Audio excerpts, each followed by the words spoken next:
Sir, Radha Mohan Das Agarwal ಅವರು BJP ಜಿಲ್ಲೆ ರಾಜ್ಯ ಉಸ್ತುವಾರಿ ಅಂತ ಮೊನ್ನೆ ಕರ್ನಾಟಕ ಬಂದಾಗ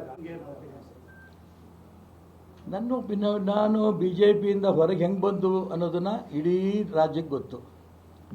ಒಂದು ಸಿದ್ಧಾಂತ, ಹಿಂದುತ್ವ, ಒಂದು ವಿಚಾರ, ಇದಕ್ಕೋಸ್ಕರ ನಾನು ಇವತ್ತು ಹೊರಗೆ ಬಂದಿರೋದು.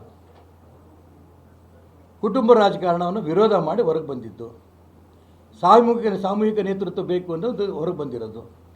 ಈಗ ಅವ್ರು ಹೇಳ್ತಾ ಇದ್ದಾರೆ, ನಾನು ನಿಮ್ಮ ಪತ್ರಿಕೆ ಟಿ ವಿನಲ್ಲಿ ನಾನು ಅವ್ರ ಹತ್ರ ಮಾತಾಡಿಲ್ಲ, ಆದರೆ ನನ್ನ ಹೃದಯ ಪೂರ ಬಿ ಜೆ ಪಿಯಲ್ಲೇ ಇದೆ. ಯಾವತ್ತೂ ಯಾವನ್ನ ತೊಗೋಬೇಕು ಅಂತಿಲ್ಲ, ನನ್ನ ಹೃದಯ ಬಿ ಜೆ ಪಿನಲ್ಲೇ ಇದೆ. ಶರೀರ ಯಾವತ್ತು ಬಂದು ಬಿ ಜೆ ಪಿಲಿ ಹೋಗಬೇಕು ಅನ್ನೋದನ್ನು ದೊಡ್ಡವರ ಹತ್ರ ಚರ್ಚೆ ಮಾಡಿ ತೀರ್ಮಾನ ಮಾಡ್ತೀನಿ. ಯಾಕೆಂದರೆ ನಾ ಯಾವ ಸಿದ್ಧಾಂತದಿಂದ ಹೊರಗೆ ಬಂದಲ್ಲ, ಅವು ಚರ್ಚೆ ಆಗ್ಬೇಕು ತಾನೆ. ದಡ್ಡಂತ ಹೋಗೋದು, ಒಂದು ಎಮ್ ಎಲ್ ಎ ಆಗೋದು, ಒಂದು ಮಂತ್ರಿ ಆಗೋದು, ಅಧಿಕಾರ ಹೋದರೂ ಪರವಾಗಿಲ್ಲ ಅಂತ ಫೈಟ್ ಮಾಡ್ಕೊಂಡು ಬಂದವನು ನಾನು. ಈ ಸಂಸ್ಥೆ ಉಳಿಬೇಕು, ಈ ಸಿದ್ಧಾಂತ ಉಳಿಬೇಕು. ಇವತ್ತು ಎಲ್ಲ ಚುನಾವಣೆಗಳು ಸೋಲ್ತಾ ಇದ್ದೀವಿ. ಜನ ಪಕ್ಷ ಇದೆ ಅನ್ನೋದೊಂದು, ಅಲ್ಲಿ ಮೋದಿ ಕೊಟ್ಟರು, ಇಲ್ಲಿ ರಾಜ್ಯದ ಎಲ್ಲ ಸೋತರು. 25 ಸ್ಥಾನ ಗೆದ್ದಿದ್ವಿ, ಎಂ ಪಿಗೆ 17ಕ್ಕೆ ಬಂದ್ವಿ. ಅದು ಕೂಡ ಜೆ ಡಿ ಎಸ್ ಜೊತೆ ಹೊಂದಾಣಿಕೆಯಿಂದ, ಇಲ್ಲ ಇನ್ನೂ ರಾಕೆದು ಹೋಗೋದು. ಅಲ್ಲಿಂದ ಉಪಚುನಾವಣೆಗಳು 3 ಉಪಚುನಾವಣೆ ಬಂತು, ಅದು ಸೋತ್ವಿ.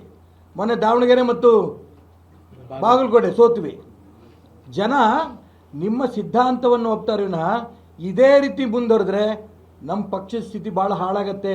ನೋವಿಂದ ಹೇಳ್ತಾ ಇದ್ದೀನಿ, ಇದು ಸರಿ ಹೋಗಬೇಕು, ಸರಿ ಹೋಗತ್ತೆ, ಇದರಲ್ಲೇನು ಅನುಮಾನ ಇಲ್ಲ. ಇವತ್ತು ಯಾರು ಒಳಗೆ ಬರಬೇಕು, ಯಾರು ಹೊರಗೆ ಬೇಕು ಅನ್ನೋದನ್ನು ಕೇಂದ್ರ ನಾಯಕರ ಜೊತೆ ಕೂತು ಚರ್ಚೆ ಮಾಡಿ ಆಮೇಲೆ ನಾನು ತೀರ್ಮಾನ ತಗೋತೀನಿ. ಎಲ್ಲಿ ಏನೇನು ಗೊತ್ತಿಲ್ಲ ನನಗೆ. ನಾನು ಮಾತಾಡಿ ತೀರ್ಮಾನ ತಗೋತೀನಿ ಅಂತ ಅದಕ್ಕೆ ಹೇಳಿದ್ದು. ನಾನು ಇಡೀ ರಾಜ್ಯದ ಭಾರತೀಯ ಜನತಾ ಪಾರ್ಟಿ ಸರಿ ಹೋಗಬೇಕು, ನನ್ನೊಬ್ಬನ ಅಭಿಪ್ರಾಯ ಅಲ್ಲ. ಎಲ್ಲ ಜಿಲ್ಲೆಗಳಲ್ಲೂ ಕೂಡ ಈ ಪಕ್ಷವನ್ನು ಕಟ್ಕೊಂಡ್ಬಂದಂಥ ಸಾವಿರಾರು ಕಾರ್ಯಕರ್ತರು ನೋವಲ್ಲಿದ್ದಾರೆ.